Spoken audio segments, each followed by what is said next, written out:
জয় জগন্নাথ বন্ধুরা, আজকে শ্রাবণ মাসের দ্বিতীয় সোমবার। তো চন্দ্রচূড় মন্দিরে গেছিলাম পুজো দিতে। মেয়ে বলল, মা চলো আর চন্দ্রচূড় বাবা শিবের মাথায় জল ঢেলে আসি। তো আমরা সবাই মিলে বেরিয়ে পড়লাম। আমি, আমার কর্তামশাই, আমার বড় মেয়ে, বড় নাতি, বড় জামাই, আমরা সবাই বেরিয়ে পড়লাম। এই যে জিটি রোড দিয়ে যাচ্ছি। আর আমার নাতি তো ঘুমিয়ে ঘুমিয়ে যাচ্ছে। ওকে সেই 3টের সময় উঠিয়ে স্নান করানো হয়েছে। এই যে ইঞ্জিনিয়ারিং কলেজটা এবারে আসবে। এই বর্ডার পেরিয়ে গেলাম, এবারে ঢুকবো আমরা চন্দ্রচূড়ের গেটে। এই যে ইঞ্জিনিয়ারিং কলেজ এটা। আচ্ছা, এই যে বর্ডার পেরোলাম বন্ধুরা, ওটা আমি ঠিক বুঝতে পারিনি।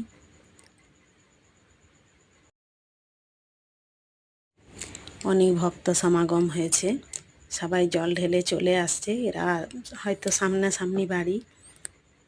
তো মন্দিরের ভেতরে, মন্দিরের প্রাঙ্গণ এটা, অনেক দোকানপাট বসেছে।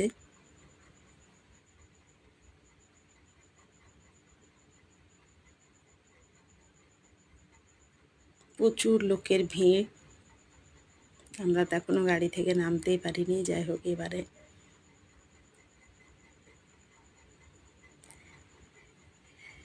নেমে পড়েছি। এই যে দূর থেকে দেখছো মন্দিরটা তোমরা।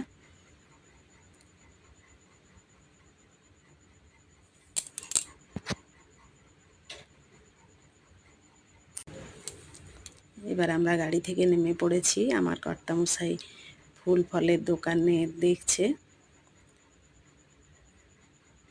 এখন প্রচুর দোকান হয়েছে, আগে এত দোকান ছিল না।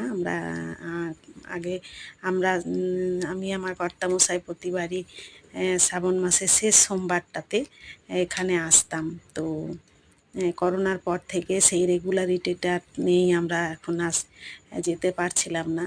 তো এইবারে মেয়ের জন্যেই যাওয়া হলো। আমার বড় মেয়ে বলল, মা চলো, আমি যাইনি কোনো দিন, আমাকে নিয়ে চলো। তো আমরা গেলাম, খুব ভালো লাগলো। একটু ভোরে উঠতে হয়েছে বটে। এখানে একটা পুকুর, এই যে পুকুরটা আছে, পুকুরে সবাই ভক্তরা জল নেয় বাবার মাথায় ঢালার জন্যে। অনেকে স্নান করে, অনেকে দণ্ডি কাটে। এই আমরা পৌঁছে গেলাম।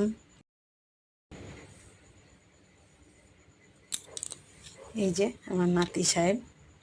তো ভেতরেরটা তোমাদের দেখাতে পারলাম না, বাইরে অনেক ছোট ছোট মন্দির আছে, যেগুলো সব আমরা পরিদর্শন করলাম।